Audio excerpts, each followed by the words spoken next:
ఏడాది పొడవునా ఆకుకూరలకు డిమాండ్ ఉంటుంది. కొత్తిమీర, మెంతి, పుదీనా, తోటకూర, గోంగూర, బచ్చలి, చుక్కకూర వంటివి ఆరోగ్యాన్ని మెరుగుపరిచేవి కనుక రోజువారీ వంటల్లో తప్పనిసరయ్యాయి. అంతేకాక హోటళ్లలో వీటికున్న డిమాండ్ తగ్గకపోగా పెరుగుతోంది. మరి ముఖ్యంగా తోటకూర, పాలకూరకు ఏడాది పొడవునా గిరాకీ బాగా ఉంటుంది.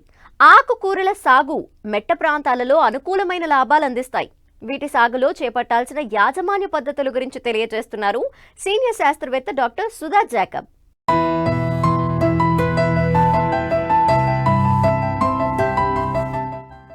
ఆకుకూరలు సంవత్సరం పొడవునా సాగు చేసుకునే పంట. పొలాన్ని చిన్న చిన్న మడులుగా చేసుకుని పశువుల ఎరువుతో పాటు తగిన మోతాదులో రసాయన ఎరువులు వాడుతూ ఆకుకూరల్ని సాగు చేసుకోవచ్చు. మార్కెట్లో ధరల హెచ్చుతగ్గులు ఉన్న ఆకుకూరల సాగులో నష్టాలకు మాత్రం తావుండదు.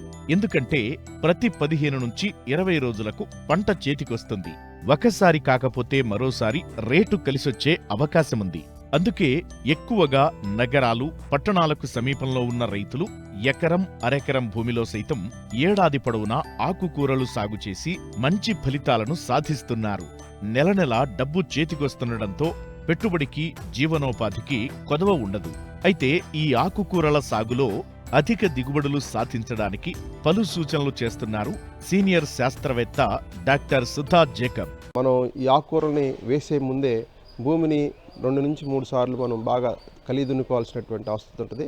తర్వాత చివరిసారి దుక్కు చేసుకునేటప్పుడు దాంట్లో 10 నుంచి 15 టన్నుల పశువుల ఎరువుని మనం ఎకరానికి మనం వేసుకున్నట్టయితే మంచి నాణ్యతతో కూడినటువంటి ఆకుకూరలు మనం పెంచుకోవడానికి అవకాశం ఉంటుంది.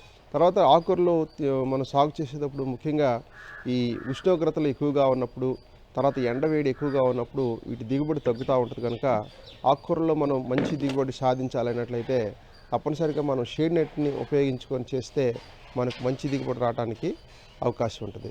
ఈ ఆకుకూరలు సాగు చేసుకునేటప్పుడు మనం ప్రత్యేకంగా తీసుకోవాల్సినటువంటి జాగ్రత్తలు గమనించినట్టయితే విత్తన మోతాదు.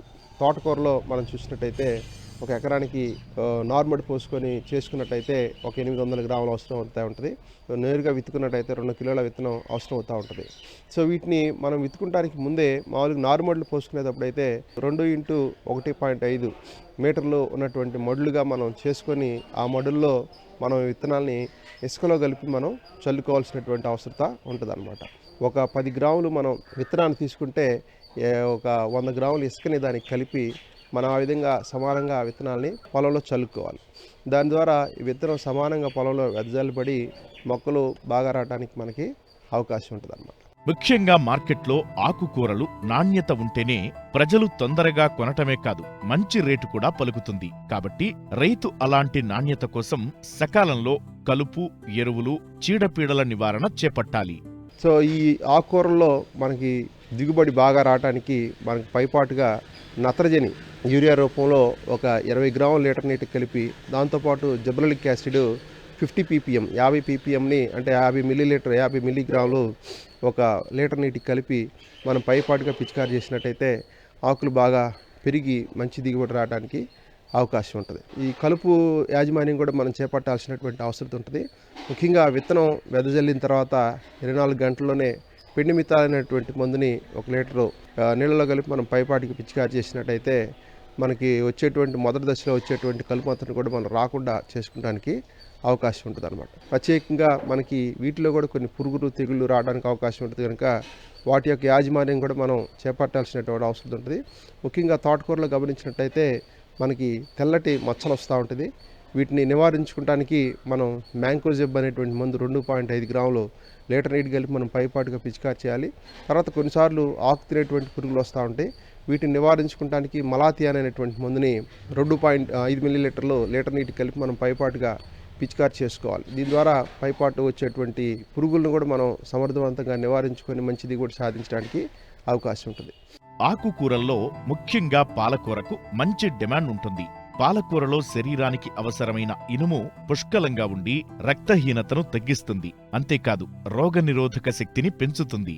ఇందులో విటమిన్ సి, ఏలతో పాటు మెగ్నీషియం, ఫోలిక్ యాసిడ్లు ఉండటం వలన క్యాన్సర్ రాకుండా నివారిస్తుంది. అలాంటి ఈ ఆకుకూరను సాగు చేసేటప్పుడు పలు జాగ్రత్తలు తీసుకుంటే మంచి దిగుబడులను సాధించవచ్చు. అయితే పాలకూరలో మనకి విత్తన మోతాదు ఒక ఎకరానికి చూసుకున్నట్టయితే 12 నుంచి 13 కిలోలు మనం వేసుకోవాల్సినటువంటి అవసరం ఉంటుంది. పాలకూర బాల్లో దాంట్లో 2 నుంచి 3 విత్తనాలు ఉండేటువంటి అవకాశం ఉంటుంది.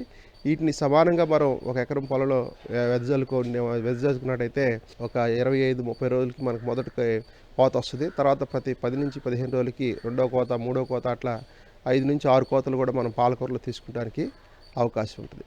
ఇదే రకంగా మనం గోంగూరలో కూడా మనం చేసుకోవచ్చు. తర్వాత ఈ మెంతికూర మనం చేసుకోవచ్చు. కొత్తిమీర కూడా మనం సాగు చేసుకొని మనం మంచి దిగుబడులు సాధించడానికి అవకాశం ఉంది. సమయానుకూలంగా డిమాండ్కు తగ్గట్లు కూరగాయలను సాగు చేస్తూ అధిక లాభాలు పొందేలా రైతులు అడుగులు వేయాలి. ముఖ్యంగా తక్కువ కాలంలో పంట చేతికొచ్చి ఆర్థికంగా ఆసరాగా నిలిచే ఆకుకూరలు పండించాలి. దళారులు లేకుండా నేరుగా మార్కెట్లో అమ్మితే మంచి లాభాలు ఆర్జించవచ్చు.